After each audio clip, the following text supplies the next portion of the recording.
The Magic Sword, written and illustrated by Brandon Perry.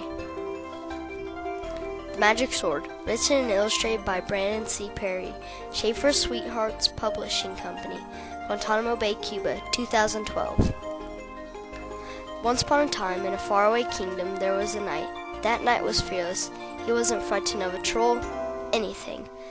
The king told the knight there is an animal that everyone fears. "What is this thing?" the knight asked. The king whispered in his ear, "A dragon who has captured the princess." The knight said, "Excuse me, your majesty." He thought to himself, "Out of every creature, that is the only one I fear." He said out loud in an apprehensive tone, "I will accept your quest." He was walking in the woods in search of the dragon and the princess when he came across a fairy. The fairy stated, "I will grant you wishes." The knight answered, "Okay, so how does this work? You give me 3 wishes?" "No, unlimited wishes," the fairy exclaimed. "Okay then, cool, armor," he said excitedly. Boom, suddenly he had the best armor all over him. Awesome! Weapons, then a crossbow, a sword, and a mace appeared. The knight asked, "Do you want to go on a quest with me?" "Sure," the spirited fairy responded. "Let's go!" When they arrived at the mountains, the knight wondered as he looked around. "Let's see, if I were a dragon, where would I be? Hey, look, an evil-looking area with a skull shape. I'd be there."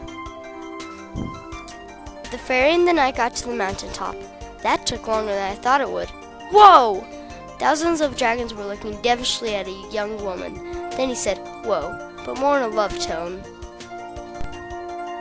The fairy waved her hand in front of his face to snap him out of it.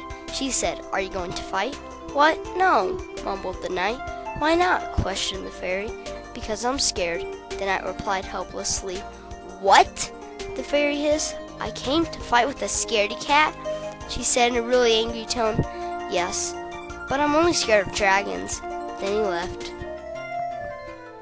Hey, Peter!" yelled the fairy. "What'd you just say?" the knight asked the fairy. "I said your name," the fairy said. "Okay, I'll fight." The fairy replied, "Not without a weapon." Boom! All the weapons evaporated. The fairy created a sword from the particles of the other weapons. "A sword?" bellowed Peter. "Not just any sword, a magic sword," the fairy explained. Then he got the courage to fight. The fight was deadly, but in the end, he won. Peter freed the girl, and they started to run. Unexpectedly, all the dragons mixed together and became the ultimate dragon. Peter thought. Then he told the princess and the fairy to run to the forest. He climbed up to the dragon's mouth and jumped in. The courage from the magic sword destroyed the monster and saved Peter from death. Peter and the princess lived happily ever after. For now. About the author. Brandon Perry is 9 years old and is a funny guy. He lives with his family and his dog named Austin in Guantanamo Bay, Cuba. Brandon wants to be a professional artist. He loves to draw, play the piano, animate things on the computer, and play video games. Girls like to chase him, some of them. He sometimes likes to do stunts, and he loves his iPod.